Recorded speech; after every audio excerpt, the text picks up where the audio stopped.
qısa bir nəzər salaq. Ömrünün gənc yaşlarını zalım rejim olan, Amerika nökərçiliyini edən, İsrail və İngiltərəyə nökər olan şah rejiminə qarşı mübarizə ilə keçirib. Və bundan dolayı 6 dəfə müxtəlif dönəmlərdə və müxtəlif müddətlərdə həbs həyatı yaşayıb. Hakimiyyətdə olan zaman öz prezidentliyi dövründə dəfələrlə terrora məruz qalıb.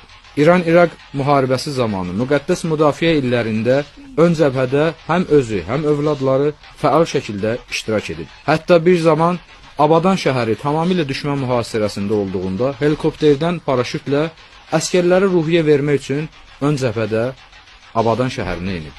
Və dəfələrlə o zamanın vəli fəqihi olan mərhum İmam Xümeyni tərəfindən ona xəbərdarlıq edib ki, ön cəbhədən geri qayıtsın.